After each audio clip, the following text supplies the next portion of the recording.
to win. He's predicting EU teams to win. He's predicting NA teams to lose. Yeah, with teams wrong about teams to win. I think he's going to be spot on. Much like today, NA will win every time. Well, remind me how you thought Splice was going to do in this tournament, Martin. I mean, I called it from the start. They would lose a lot of games. Okay, so they're going to win today? How are we already talking about Splice? Okay, Team Liquid Fnatic. That's the end. You bully. They're going to anchor this one. All right, Team Liquid and Fnatic on the screen right now. The respective split winners. These teams met at MSI. Fnatic won that matchup 2-1, including a tiebreaker.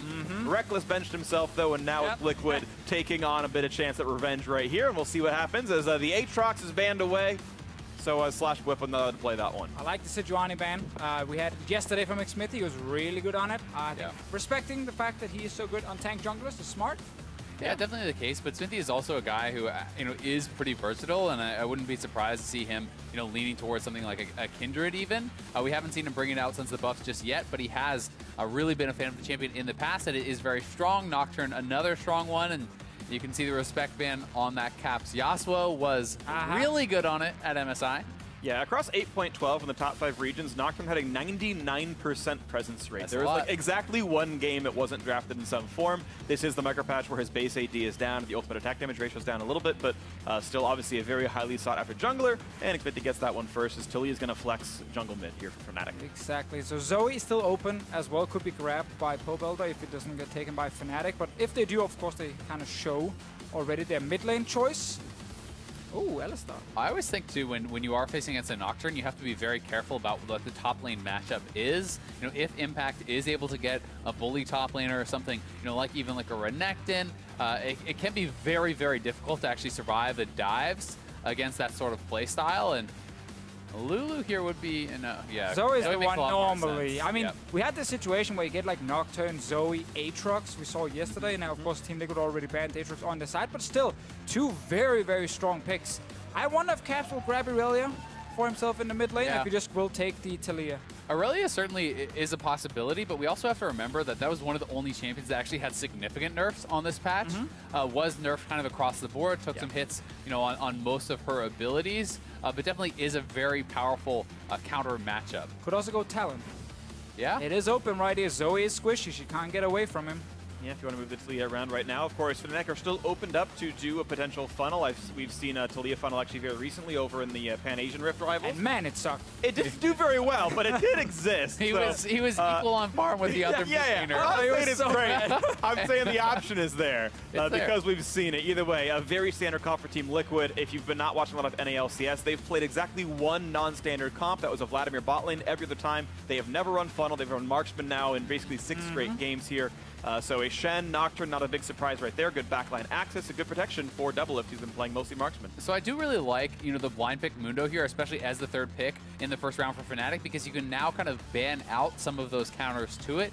I talked about how you have to be very careful about those top lane matchups, especially when Nocturne can be thrown in there as well. So you could ban out the Darius, you could ban out something like the Renekton also, who can bully Mundo early on, and really leave Mundo in a relatively safe 1v1 and hope he's not going to be preyed on then by the Nocturne.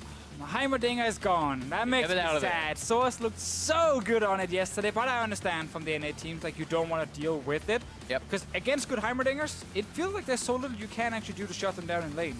Yeah, it's incredibly frustrating, and there are like a lot of little intricate things about the kit that do make a big difference between the kind of average person just picking it up and the people who really have put in the games and mastered the champion. Lucian taken away from Doublelift. And this is interesting, of course. Fnatic leaving up Kai'Sa, unless I'm missing it in the ban phase somewhere. This is a great pick for Doublelift. And if Fnatic, they have a comp that can run Super Kai'Sa with Taliyah in the bot lane as your standard mage right there. And we've seen them funnel cast before. Them leaving it up makes me think they're going for that strategy. Yeah, Kai'Sa certainly is a possibility. You do always have to worry if you are TL picking Kai'Sa here, that you become extremely magic damage focused. Yes, Nocturne is a physical damage threat, but Nocturne is not the one who's going to kill a Mundo. And anytime Mundo is against heavy magic damage, you can become incredibly tough to take down. Yeah, I think if you are a Fnatic, though, you're okay giving it over to Doublelift. One, you had already highlighted your reason there with AP, but also just the fact that Kai'Sa is a slower champion, and if you are running these really heavy bruiser comps, like, you typically have enough engaged to just force fights in the mid game when these AD carries are not going to do a lot against you, like the Vladimir coming in here. Not a big surprise with all the AP champs already being banned.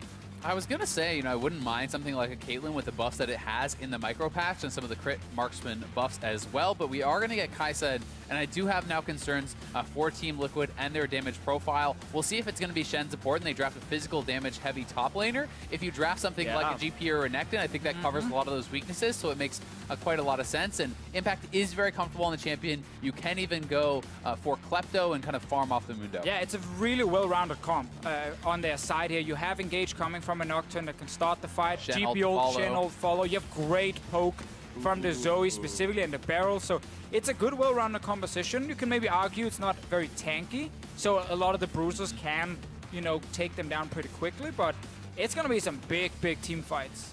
I actually want to see Mundo get flex jungle and have a hard counter pick to Gangplank. That'd be really exciting if that came through right here. But waiting to see what Fnatic actually wants to pick last for themselves. 2 mages and Mundo's ostensibly top lane. Oh! And it's actually Kassadin coming through, so Champion's moving around a little bit. Yeah, Kassadin as kind of a counter here. Yeah, so many times, like now as well, where you can actually use W to stack up tier because it costs 1 mana. So people can get fully stacked tier super, super quick in the game. There's a lot of ways where Kassadin can actually get faster to the late game compared to in the past. And obviously against Zoe, we talked about Talon being a potential option. Kassadin can do the same. You jump onto her, and we know her ulti is kind of useless for escaping. It's really hard if you fall behind as a Zoe versus these assassins. I also do really like it as a dive buddy here with the Vladimir and the Alistar flying into the backline.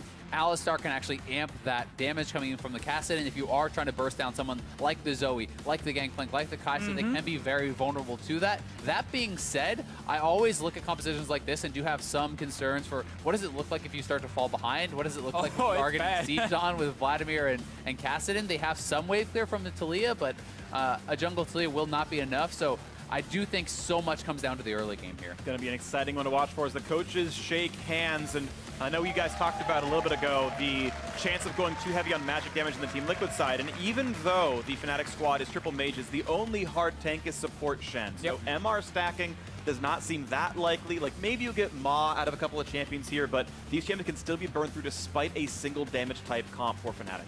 Yeah, I mean, it's not that they're going to see, a tremendous amount of magic damage stacking, but the efficiency becomes a lot greater. You can see Kai'Sa pick up a later Banshee's Veil, and you can see the Ma on someone like Smithy, like Impact. You can see Merc Treads and early Locket and these sorts of things on Olay. So they can get pretty effective with their gold, but it will not be, kind of losing factor really there. Yeah, it's not the infinite health Mundo who just laughs at everything and goes where he pleases. So we are on to Summoner's Rift, ladies and gentlemen. The first game of the day. North America and Europe are tied 2-2 in the group stage. If you win the group stage here by the end of the day, you get basically counter pick of team in the extended best of 5 that takes place tomorrow. Team Liquid and Fnatic, the split winners, faced off at MSI. Fnatic came ahead in that matchup, and here's the chance at revenge for North America. And a small point, but worth pointing out, we didn't mention in the draft that TL did choose blue side. They actually were the ones who won the 2v2, so they had the advantage in that pick. And with that, they got the first pick Nocturne. So I always kind of like to look at that and track how effective is this champion going to be. Did that advantage really pay off in anything? Once he gets level 6, we can start judging it properly. I think another smart thing about the Kassadin, specifically against a jungle like Nocturne, is you're not too scared of his early ganks. And by the time he hits level 6, you already have it on a Kassadin yourself, and can use that to escape potentially that first gank. I'd also really like to highlight the rune and item setup here for Caps. He went Fleet Footwork Resolve, so about as defensive as you can possibly be, as well as a Doran Shield start. So he's saying, yes, Zoe's early lane will be poking me, will be harassing me completely, but with this setup, you have the best possible chance of actually sustaining through that, surviving in the early stages, and getting to level 6 where you can start to really fight back, can start to really take over. So it's some sacrifice and optimal damage later on, but you don't really need that as Kassadin. If you get to late game, it doesn't matter. You're going to be a big threat. Well, this is very interesting, actually. We've had some kind of desync starts right there. One thing I want to point out is Fnatic actually delayed their entrance to the bottom lane, maybe hoping they can lie about whether they leashed in the lane or not. But of course, Mundo did leash the red buff on the top side of the map and comes to lane late as well. His bot lane trade comes through and fairly equal trade of resource. But now Broxah already here to gank Pobelter at level 1.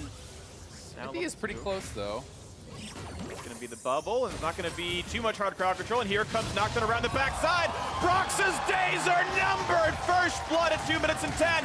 And look at Whippo now. He's so low on health. Only the flash forward double F. 2 for 0 in as many minutes.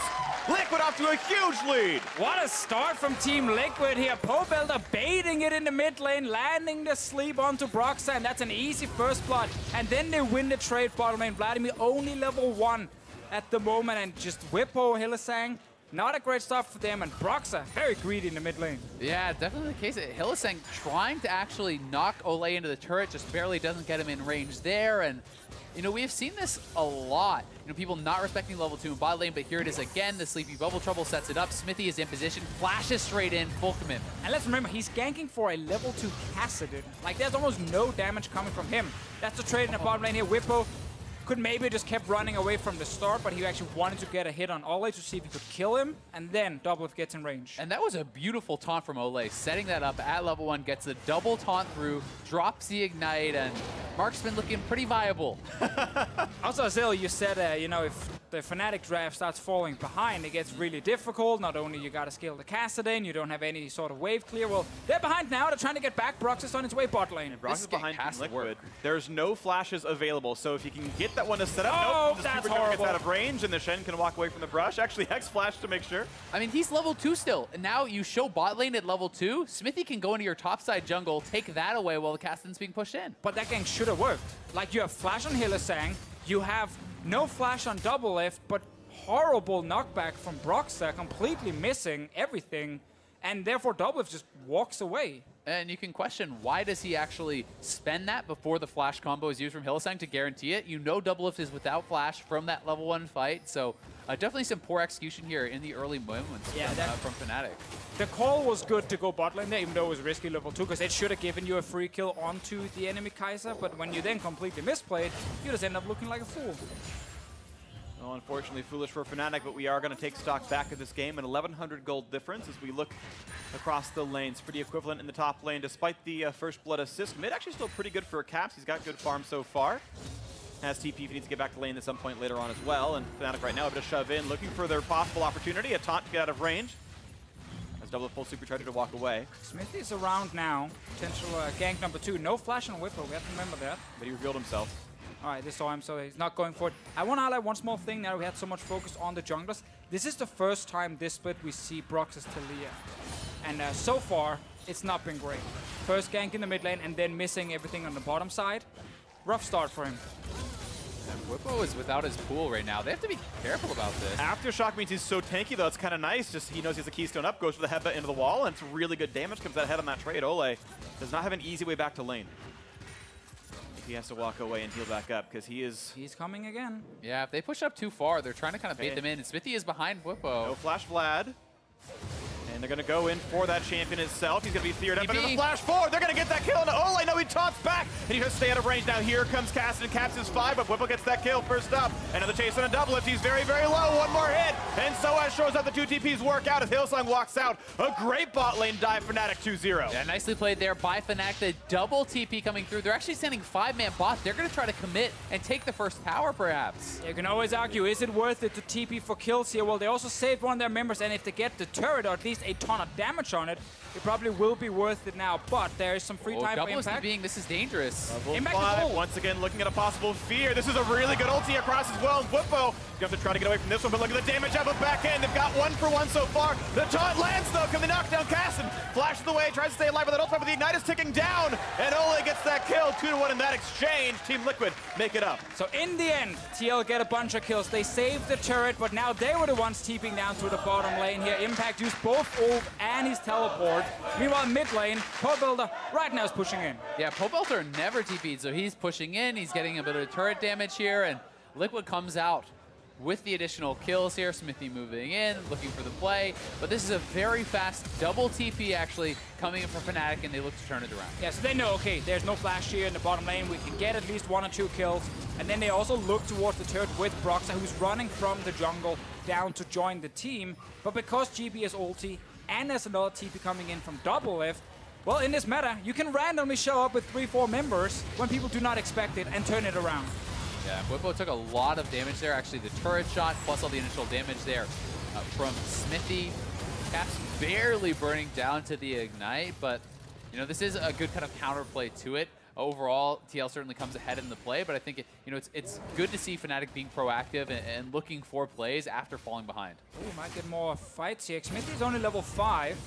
How good's the fight going to be with Mundo in your face, though? It's going to be Gangplank maybe walking away, controlling for the tri-brush. Control ward's still there, and looks like it's Liquid able to sit on top of that red buff. And yeah, Cassidy seeds lane control, looking at his damage out, flashing forward, looking for the damage output, but I believe he didn't land the E, so only stays alive. Hillsong pretty injured as well, and that's Whippo losing flash for not enough damage. And this is now Xmithie at 6, so he can look for a gank. He steals the red buff away. Broxah does get 5, but Caps is on the roam again. Yeah, but remember the bot lane just used the flashes on the side of Fnatic. In case Xmithie shows up, he can kill them. They're looking for something here. Fnatic level 5 on Whippo now. But look, Xmithie's on his way with the Nocturne. And he's going to be in range of the ultimate pretty much right around now. It's about the disengage tools of Fnatic. If they have Aftershock available and Sanguine Pool as their survival tools. Quick blue transfer shouldn't be much of a problem here. That'll go to Caps without an issue on him. Ocean Drake is the first one of the game, so when some team gets complete control, they can start grabbing that for more resource gains. And feels bad. Up. There we go. Force Pulse comes in. Just want another stack on his tier right there. Leash at least. That would be that's the really awkward one. That's true. Nice start though. Like so many fights, especially around the bottom lane here. Everyone being involved. I think we've seen every single TP used towards the bottom lane already in this game here. We have Xmithie on level 6. We're waiting for that first ulti.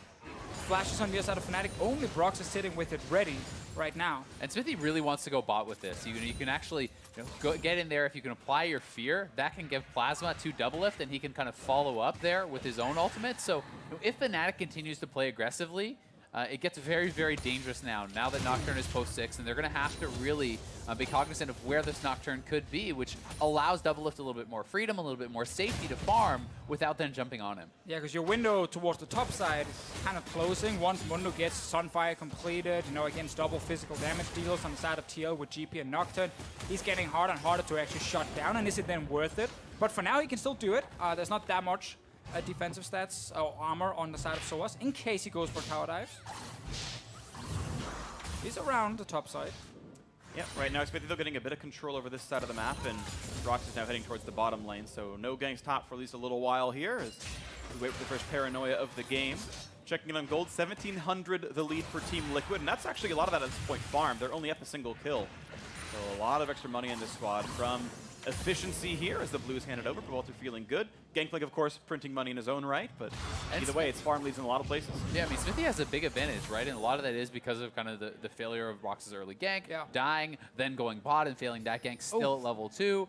Really did give Xmithie quite a bit of extra time, and you can see not only the kills, but the farm has him out to a significant advantage. But, anytime you see a Nocturne in a game, I feel like so much really does come down to the first ultimate. Having those ultimates come out very early, very often, and be effective. If you're able to get kills with them, it's much easier to snowball that forward. Looking at the mid as Broxah gets the knockback with his Nocturne next to him. He's got to flash away. Pope not quite going to get any more Qs to land, but does take a turret shot. Gangplank ult committed as well. That was very aggressive ulti from Impact. I'm not sure if he thought more damage would land onto him, but that's an all-in bot. That's pulverized. The toss not going to find anything, and there's no follow-through yet. A decent chunk right there from Whippo. Yeah, that's a lot of damage. I mean, that is the power of building all this flat AP. It used to always be Vladimir's rush CDR, really wanted to hit the 40% for the kind of spell rotations, and now it's become much more about these flat AP builds. Spellbinder into Death Cap with Spell Pen and Oblivion Orb and Sorcerer's Boots, and it's all about the first round actually just killing your opponent.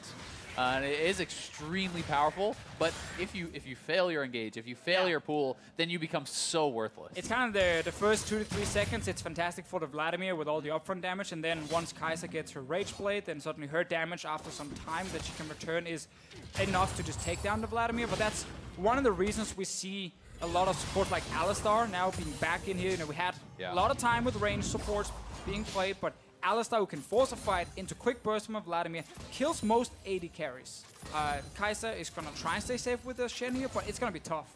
And that's why I would like to see Double Lift picking up some early MR, or whether he even wants to sit on a Null Magic Mantle and build that into a Banshees later, or pick up something like a QSS, or perhaps even an early Hex Drinker, I think can be extremely valuable, because, as you say, if he can stay alive in the fights, his damage is going to ramp up, he's going to outperform his opponents, but with Kassadin and Taliyah and the combo from Alistar and Vladimir, everything piling in, the chances of living through that early burst are pretty low right now. Yeah, the perfect fight for Fnatic in this game only lasts like 3-4 seconds, and they've already killed Doublelift or Pobelter, and then the fight is basically won in favor of them. So it's going to be fun to see if TL can actually get the long fights. Can they disengage properly? I don't feel like their peel is fantastic, because they have Nocturne and GP who actually rarely get to the backline themselves. I mean, they have some disengage tools, right? Just the darkness in itself can make coordination difficult, and you have a Shenel Smith as well. But the also thing is, can Fnatic get to that end game state, though, as well, as they are losing the laning phase and don't have great wave clear. Nice stun right there. They're going to find some damage in an Ole, but it's a TP back in for Doublelift, and now without Alistar cooldowns, they'll have to disengage off this. And it is Liquid just quietly winning the laning phase, though, printing money and getting ready for the next sort of major plays. So far, no crazy damage dealt yet, but they are stacking up gold, up 2,000 now. And the other piece of that puzzle you always have to consider is Zoe poke, right? You know, yes, Fnatic would love to engage, and that initial engage can be very powerful, but if you hit a sleep onto a Taliyah or a Kassadin and can chunk them out, well, that engage never happens. And we've seen, you know, a lot of Zoes be very, very effective with that. Still looking for Smithy to actually get his first early ult off, but Pobelter, ooh, flash used from Caps there. And Pobelter uses his real flash as well to get the damage output there. He thought he had the chance of going for an actual kill right there, but Caps healthy enough getting out. But Pobelter was Spell Thief getting his fake flash, and he's ready to keep moving. And no help here for Caps at all from his own jungler, because Broxah was killing camps on the top side. And therefore also a Drake for Team Liquid. And they have actually a lot of control here on the bottom side. Yeah, I mean, look at all the wards. There's 3 pink wards on this bottom side. They really want to keep Doublelift safe. They really want to keep Pobelter safe, keep them farming, keep them in this stage. And I mean, Doublelift has hit his Rage Blade. I am going to be very interested if he is just going pure damage and going into, you know, his Stinger and his Nashers right away, or if he's going to piss off for some MR. I do think that, you know, the MR may be the wiser choice. Witsend may very well be better. I think it's very close, because I think it's reasonable to say I have Shen, I have Nocturne, I'm probably okay to get damage, but I want to see what comes in. Here comes the Paranoia, and there is no flash. The flea is on. Pobelter gets that kill. 5-3 Team Liquid. Caps just pulled a Hoonie right there. No flash. Not sure who's actually around the lane, and then he jumps forward with his escape to try and kill the wave. Instantly he gets punished, and now they're looking for Broxah. Yeah, and a nice move really from Doublelift as well, going up to try to help that out. He still has his ult available, so he could look for Bwipo here. Bwipo does have flash, does have Sanguine. Pool goes over early. Doublelift has flash back over. No. And Bwipo can outplay this one. Oh! Gets the damage anyway. And now it's Broxah going down in the mid lane. Smithy can do no wrong here, looking for a bit more of a chase, but now has back to re-engage a flash for the cleaver. And here comes the rest of the team, though. Taunt Alistar will drop. He'll lose his life to Ignite. Now it's a 2-on-2 in the mid lane. Good luck to Xmith. He's been slowed down. More damage coming through. Ripwalk, make sure he can claim it as Soaz finds the 5th kill for Fnatic. But still a 3-kill lead for Liquid, coming out ahead on this one. And they just keep fighting here, but Impact, he will get the first turret by just staying top lane, not TPing anywhere on this GP. So he's going to look very, very good now. Going to be very far ahead in gold compared to Soaz, despite Soaz sitting on 2 kills. If I just click at it right now, there's 1,500 gold lead for Impact in this 1v1. Yeah, that solo first turret's so big. This is one of the funniest fights I think I've ever seen. Doublelift outthinking himself a little bit, perhaps. Ult over the wall, expecting Bwipo to be flashing there, but he did it too early.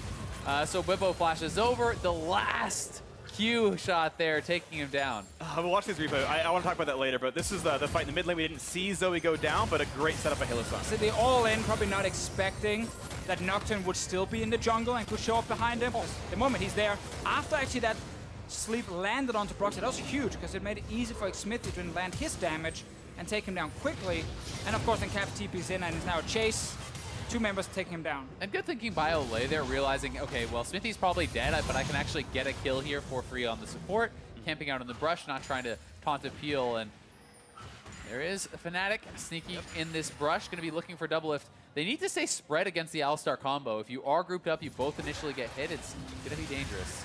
Ole tanks the Tides of Blood. Everything's going to be okay. And this one is they wave clear, and no one's going for the dive just yet. Maybe as the wave resets. No, Liquid walks back. Well, while this happens, top side, there's a fight plus a Rift Help being taken by Team Liquid. So as long as they don't die bot lane here, yeah, they can lose a turret, but they will definitely get a turret in return from this buff. Yeah, and they are going to get that turret. TL playing very respectfully, knowing that Smithy is topside, knowing that they haven't seen Broxah.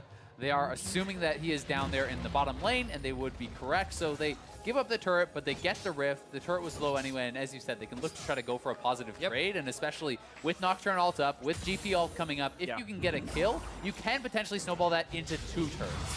They really could, but I want to point out that Fnatic are starting to get some things going for them. Soaz just forced Impact's flash and a heads up one-on-one, and Soaz had more unspent gold than Impact. So they both recall. It's actually even better for the Mundo since last time, and that could be really big. Nice chunk, not quite going to land. Caps able to walk away cleanly. Part of the way that matchup is good, and now a fight towards the bottom side. Whippo puts on the Hemo Plague, has to get away from Double Lift. Nice taunt flash comes in. That will be the kill picked up. Make sure they can hand over the gold properly, and Double Lift 300 gold richer. Nicely done there, utilizing the Shen ultimate very, very well, and more fights potentially here in the mid lane. Hylissang, Ooh, just not at headbutt range. Zoning. This very weird champion in the bottom lane from Double Lift, I believe they might be called AD carries, are currently beating the mage from Fnatic. Unviable. Definitely viable in this one here, because the Shen combination with Double Lift, that means that he's not afraid of getting bursted down. He gets time to just deal damage onto the Vladimir. Hex Flash, he's in range for that, but Pulverize will be turning to sleep, but that might not matter. Noxman around the backside. Who else can show up in time? Not anyone, actually. That's one kill picked up in the stopwatch. Buys a few seconds. Broxa not gonna fall. Soaz takes it as well. A huge lead. Fnatic pick up 2 kills. Impact almost getting the 1v2 kill there, but he actually overcommitted, couldn't get in range of Broxa. He could have just walked out with Soaz being in that stopwatch and, you know, just taking his victory as surviving. I'm going to turn that around and say Fnatic just got 2 kills for themselves, and we'll probably get a top lane turret as well. Big plays on their side, because they were down. You know, they're looking at this Fed AD carry on the bottom side. They needed something to go in their favor. Top lane dive, plus the kill mid. Yeah, very well played by Soaz, thinking as long as he possibly could. Impact, his eyes get big here. He's saying, I'm going to get the 1v2 kill, but chasing forward, couldn't get in range of Broxa, could have just backed off and kind of mitigated the loss there. Said it's a good win to survive. Instead, he tries to go for the big play and ends up falling short, so nicely done there by Fnatic. And Azale, you wrote out Magic Resist, Hex Drinker in the inventory for Double Lift. I would have thought Wit's End, but no, going for the shield power instead, and now going for Fnatic. Yeah, and Smithy is almost going to be on a completed Maw. I just think this is very, very smart, building towards these item efficiencies. We're also seeing Impact go towards the Stormrazor. This is so powerful because the crit actually works on your barrels as well. So, you know, the 3-item spike can be so incredibly good from GP with that Stormrazor, with the Triforce, and potentially, you know, Asterix or even IE. And to the earlier point, a Banshee second for Pobelter, so it is going to be some efficient itemization. Again, no hard tanks. You can still burn through these champions, but again, efficiency pretty important here, as now we reset as the Ocean Drake is alive. Baron's up in 10. Fnatic again look top. Yeah, they know they need to find some more picks here, especially with the Kassadin. They found one. He has teleport, but I don't know if he can channel or get him away in time. Gonna find Broxa, finds a little bit of damage there, but the rest of the party is here. He gets an orange, and the barrel gets killed off. It might not matter. He's trying to run. Rift Walk way faster than your legs can sprint. It'll be a trade for an Ocean Drake. Yeah, Fnatic trading the kill onto Kassadin. Specifically onto the Kassadin is important to highlight, because Caps is the member who needs to get far ahead, so you can always assassinate the back line. And Caps is working well towards that. You know, quietly, he has been plugging away. He is up farm now on Pobelter. He has picked up 3 kills for himself. His Roa is stacking. He's going to be pretty close to that Archangels. And, you know, you stack that tier so fast that when he completes it, it's already going to be pretty much all done in the next couple of minutes. So that 2-item spike is going to be very big. When you get a Sheen on him, he can start to look for the split push, or even to start diving backline and looking for those kills. Still a very tense one here. A 3,000 gold difference. The Liquid are very slowly edging a bit of extra gold in their favor, and they've been getting those Drakes as well. Fnatic, on a great late-game sort of scaling team, this Kassadin just needs to get through the laning phase, has done so pretty well. Individual gold-wise, he is the richest on his team and has more than pretty much anyone but this Kai'Sa and Gangplank on the Liquid side. So in a decent spot, honestly, is Caps. And all the buffs to Kassadin in 8.13 were AP ratios and scaling buffs. So his late game is better than it's been in a very long time. Yeah, his late game is very fearsome, but anytime you are Caps, you're still going to have to be very scared about jumping forward before you have your Zhonya's, because if you Rift Walk forward, the Nocturne ults onto you, the amount of turnaround damage there is still very big, and he is pretty squishy. But once you get that Zhonya's, you really do have a lot more freedom to play, and once your Seraphs is stacked up, that mana shield can really help to keep you alive in the fights. I also think just Soaz being 3-0 has actually been pretty huge for Fnatic, because he's going to be very quick. It is very unkillable Mundo. There's enough damage on the side of Team Liquid in the longer fights, but as we kept highlighting, you know, it's quick fights. Mundo just needs to stay alive for like 5-6 seconds, and then Fnatic should have killed someone. Yeah. Smart itemization, though, from Impact, as you're just highlighting there, still with the healing reduction. And I do think that players are starting to finally realize more the value of that healing reduction when they're fighting against these Vladimirs and Mundos and everyone. I'm seeing people pick up those Executioners early on. which does make a lot of sense. But Fnatic could go for a potential dive here. Decent damage. Smithy pushed away, and a flash out of double lift. I think he might have been in range of the seismic shove hitting him, so to burn that one. But now Soaz on the wings. Of course, Mundo, not an easy target to chase away, and he's going to be fine on this one. Just reaching back up. Is Liquid now starting to be on the back foot. They're under their turrets defending, flashing away from skill shots, and Caps on the wings, could find some damage up over there, jumps forward, gets good damage across. Vladimir wants it as well, he's going to be poked, dropping down, needs a shut up, but he's still going to die. And now into the back lines they go, 5v4, can they find it? The kill's going to come across Smithy, and Impact pick up one, they get another trade, 2-1 so far for Liquid. As they flash away, Double getting a third kill, and now it's Soaz and They can chase them down here. Just left alone. The ultis have timed out. Double wants in, but doesn't have the ult to follow through. They're going to look instead at the mid lane, look for tier 2 on this one. I mean, we're only 20 minutes into the game, and Fnatic are diving between two turrets here, going for the kills. They saw an opening when Pobelter dropped low, but they completely forgot about Doublelift. And yeah, Pobelter is not the most important member on this team. I would say Impact and Doublelift are going to be more effective in those long fights. So Fnatic giving up a lot there, will lose their inner mid turret, and definitely a big price to pay this early on. That is huge. They got the opening pick, but they overcommitted to the 5v4. And Team Liquid now up a solid 5,500 gold. Able to reset and buy those items pretty conveniently. And Team Liquid felt forced to stay around mid lane because whenever they went to side lanes, a Castellan or Talia would just show up and assassinate them, and they wanted to just defend. Fnatic forcing the fight here is really not necessary, but because they see the low Zoe, they're like, yes, 4v5, let's do it. But look at Kai'Sa to the left.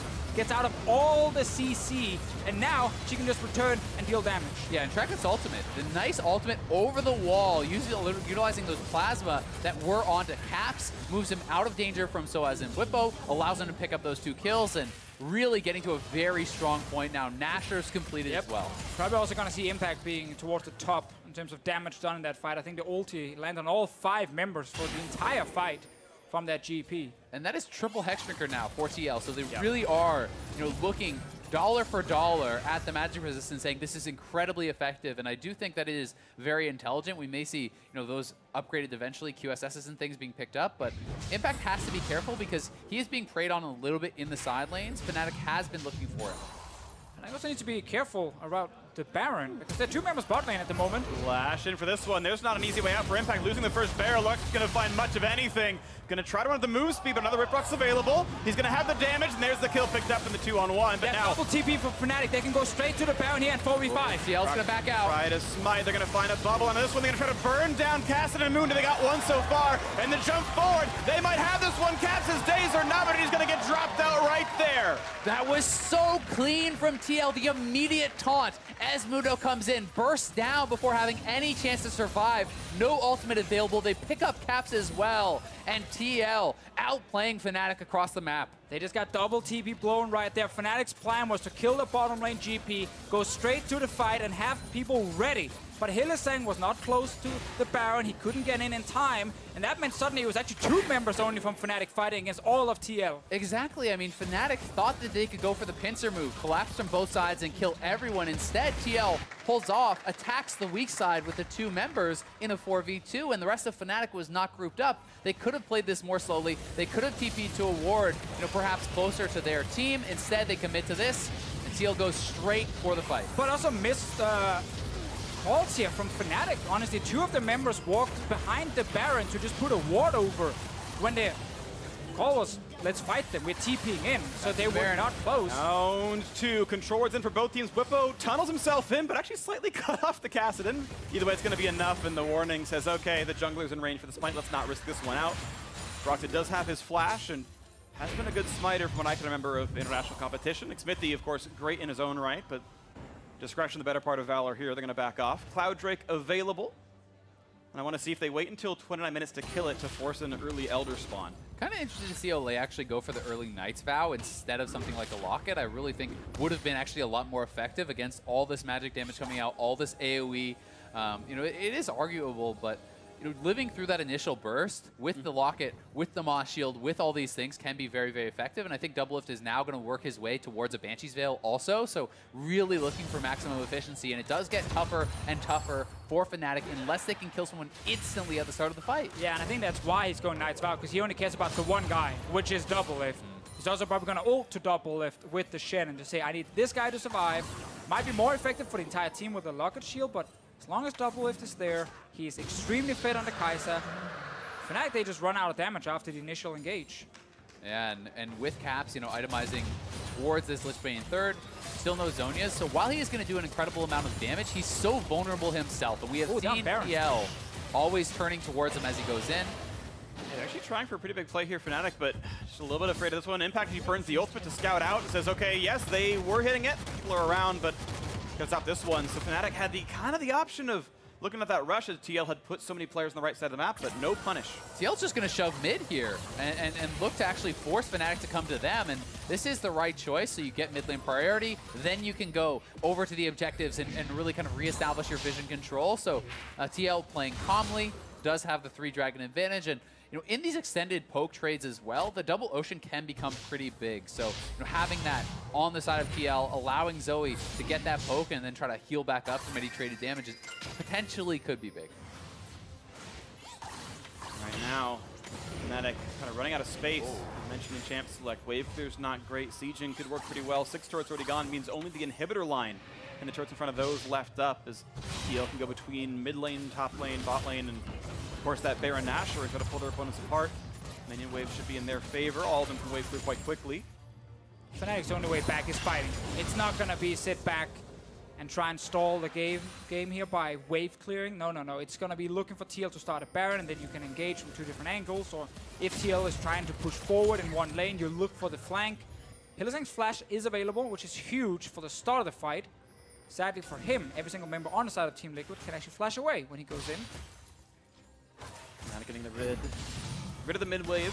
Broxah gets found out, but that's not going to be a jump you want to go for yet as the Kai'Sa. Nice by Ole pulls the wave, no turret damage, and quick farm goes over. Bit of damage there, and actually, Cap puts in quite a lot. Nice rip block away, gets out from Oleg, actually flashes for that one. Yeah, I mean, that's the flash. That's really not worth it. He goes in, he gets a bit of poke, and he has to trade out his flash. No Zhonya's, no flash. Caps is going to be so vulnerable in the next fight, and perhaps overestimating how much damage he could get done there on his double lift, but maybe so. Maybe he was hoping he could like burn a flash out of the Shen or something most and likely, trade, but of course not what happened there. And down a summoner, Cassin, one of the most resilient to that at least. As Team Liquid now play for this top jungle control, a couple of control wards in their midst, and plenty of invisible ones now taking over vision as well. Liquid see a lot around this red buff area. That is step 1 for Baron, is don't let them walk up to it. And so far, that is just darkness for Fnatic. Just got level 16 for Caps here. Big power spike for him, but no way of staying alive if he gets CC'd by a taunt or if he gets, you know, feared by Xmithy. Team Liquid are pinging around the Baron. They have so much control on the top side. Yeah, they really do. And one of the things that they're going to have to do a good job of calculating is actually how many shields there are for double lift. It's 600 plus from his ultimate shield, 350 from the Maw. There's hundreds of shielding as well from the Shen ult, and they may just be getting this Baron. It looks like it's gone. I got too late. Wait. Control played too well. The spike comes in, and Liquid grabbed it one without contest, and that was 6 minutes in the making, playing for vision, playing for waves, and that was the effortless Baron, the result of all their hard work. And that's the Banshee's completed now for double lift. He is, you know, on 4 items complete. So much magic resist in the tank here, and he is becoming so damn hard to kill. There is 3 Maws completed on this TL squad. There are no really easy targets anymore, and the amount of shielding means double lift is almost always going to get to that ramped up phase to live through the initial burst, unless Fnatic can have a perfect engage, unless they can catch him in a combo and fling him in everything at once. I don't see how you kill double lift in a reasonable fight.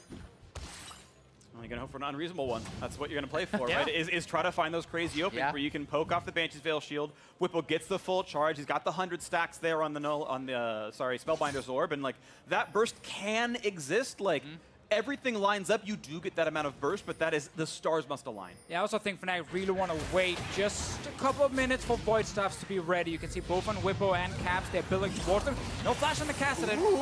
A sleepy Talia, but able to walk away. Woke up by the Dustbringer. Yeah, and I mean, he is woke up, but he's still down to half HP, and this is one of the kind of X factors that I was talking about with this composition.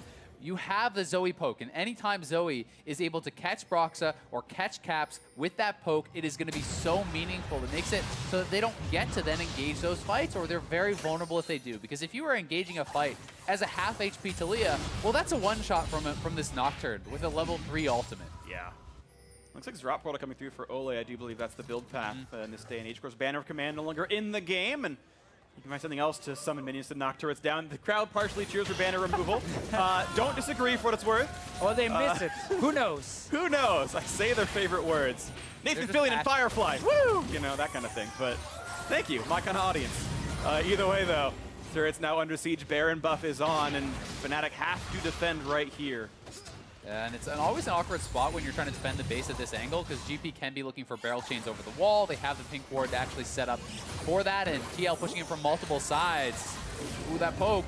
Yep, no shoves back. Double F able to walk away pretty cleanly. And that's Hylissang's ultimate down, so now he really can engage without it being a one-way trip.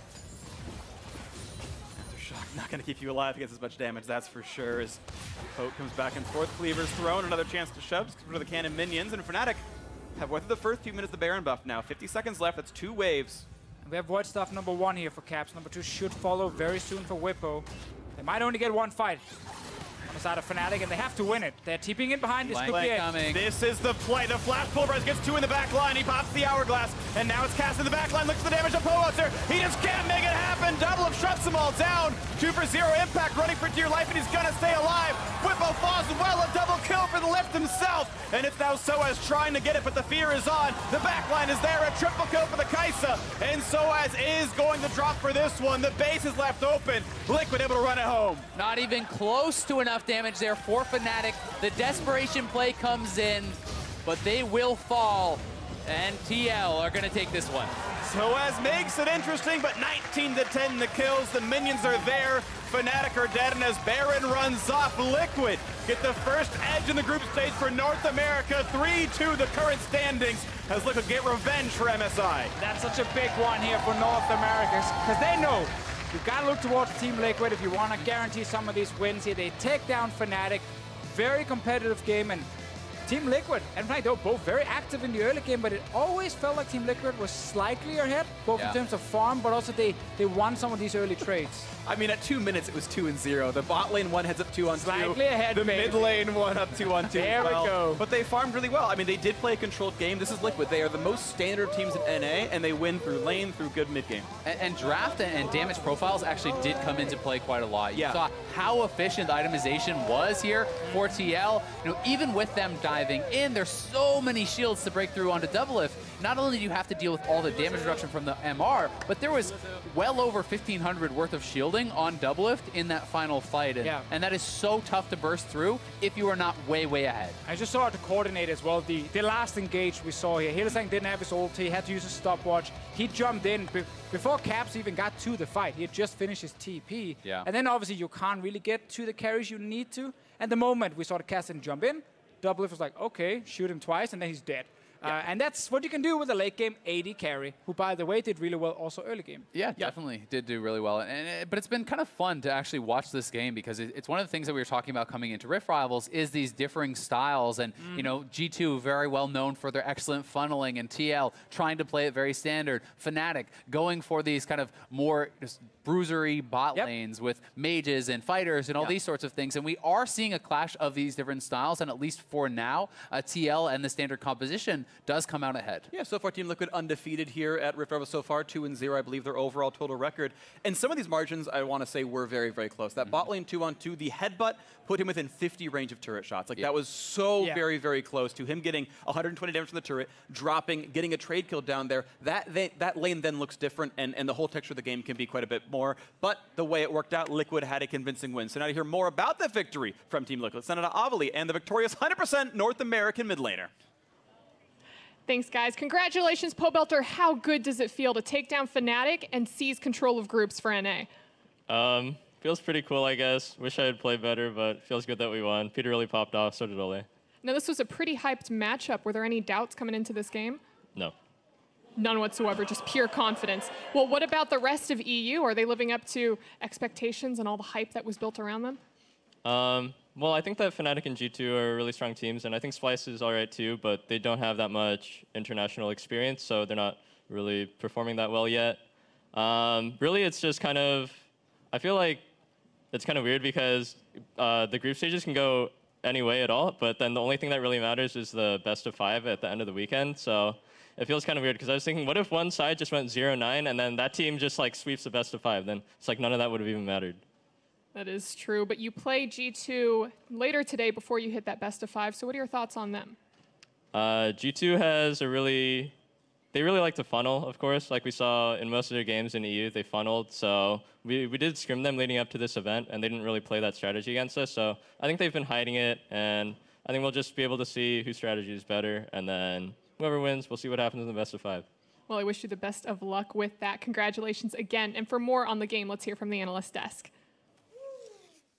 Thank you very much. Obviously, Team Liquid representing North America, right? Picking up that easy victory over the 1 seed from Europe in Fnatic. I feel like we should just relive that game maybe a little bit. Oh, absolutely. Right? That feels right. It was such a great game for a North American fan. I mean, we just crushed in the 2v2 skirmishes in the mid lane. You know, just right here, Smithy exerting his dominance as the superior jungler, and then the bot lane skirmishes once again. These level 1 first ones by Blood by Vladimir. I was going to say double normal in North America. Yeah. You don't play Vlad into double lift. He knows what he's doing against those Vladimirs on the 80 carries. Yeah, and then once they started making those plays in the bot lane, they get elsewhere on the map. They start going to the mid lane, making these global plays. Double lift showing off here. Like, yes, the correct play is just wait and follow the flash, but you don't need to do that. You're double lift. Go over, flash back, and I know what you were thinking. Let me show you what you were thinking and how poor a decision it would be. Let me give you a little bit of hope before I kill you. Exactly. And then once again here, just Fnatic having no idea who the real carry is on this team. I mean, gross overdive. Yeah, like, why are you not getting on to double lift? Pobelter's a threat, of course, but, you know, he's not the main focus. Feels like a Vedius shot call. Yeah, that feels like one of those moments. And then, you know, once that happened, nothing else really happened in the game until we got Baron. There was no slowdown at all. Easy and, peasy. They tried to pick this fight, just had no hope of working, because once again, double lift. Once again, double lift off to the side, just completely ignored on the AP Kai'Sa. It was like 7-1 at that point in the game. Yeah. Well, so I think it's because they were told that marksmen aren't good by Reckless. Right. I think there's like a really good marksman in Europe who's made it definitively clear that 80 carries just can't be played. Yeah, I mean, Reckless told them they're bad. Don't focus him in fights. So of course they didn't touch double lift, and there you see. You know, spells their demise is what it does. And you know what, Mark? Here's the deal. This desk, you know, it's always felt like a 2-man desk. I always thought it was a little overpopulated. You know what I mean? Yeah, quality over quantity. We don't need 4 people. That's what I grew up hearing. Was, it was exactly that. And so, as some of you may not have seen in the pregame, Jat decided to go ahead and be a traitor to his entire country in North America by electing to suggest that Europe would win all 5 games today. So we went together and put a little list together. We're going to throw that up on the screen here. This is a trending list of top 10 traders all time. Of course, Benedict Arnold will top the list, but Jat is making a run for his money there. Judas, you know, coming in just behind. Yeah, since the founding of America, Jat is quickly pushing in to be the greatest trader. And like you said, Judas historically, but you know, people kind of forget things with time. It's hard to stay all-time great when it happened 2,000 years ago. Right. Jat real fresh in memory. Saruman, right? Who could forget, you know, him? But yeah, Jat fresh in our memory right there at top 2. We'll see what he can do over the course of the next day and a half to maybe snag that #1 spot. We're going to give him an opportunity to make his situation even worse now as we throw it over to our fabulous losers. This sucks. This does suck. Yeah. Welcome. This is my second time on this stupid What is this desk. like? I've never really been an EU fan until today, and now I know why it's so painful. Group stages aren't great for us. Yeah, We had maybe G2 not. for a while, and it's hard, man. It's tough. So, to be fair, we predicted every single game. We did. And there's still a way of coming back. Oh, we will.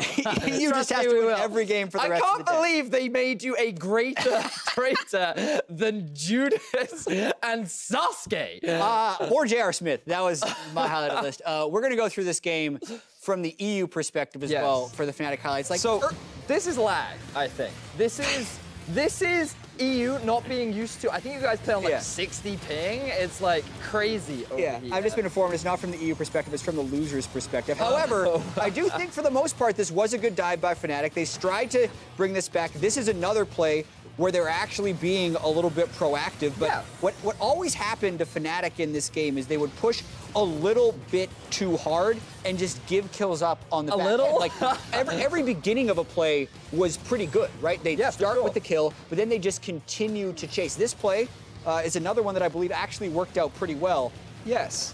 And this is Fnatic giving the European fans hope, and you're looking pretty positive based on a lot of these plays, like they're being proactive. I do feel like their composition was a little bit more on the scaling end, and Broxah, he struggled to have a bigger impact than you would have liked because his early game wasn't quite as successful as perhaps his counterpart Smithy was. But like as the game progressed, I think you hit the nail on the head. When you have things like a cast-in of Vladimir who need like that 2-3 items, when you're trying to force that many plays in the early game, you're going to be falling into a further and further deficit. And what was worse was Doublelift was the person picking up all those kills. And, you know, to be fair, he wasn't playing an AD carry, was he, Jack? It's AP carry. It wasn't AD carry. That's why Reckless couldn't possibly pull that out. But like all magic damage from Fnatic, I think TL actually smartly itemized the magic resist.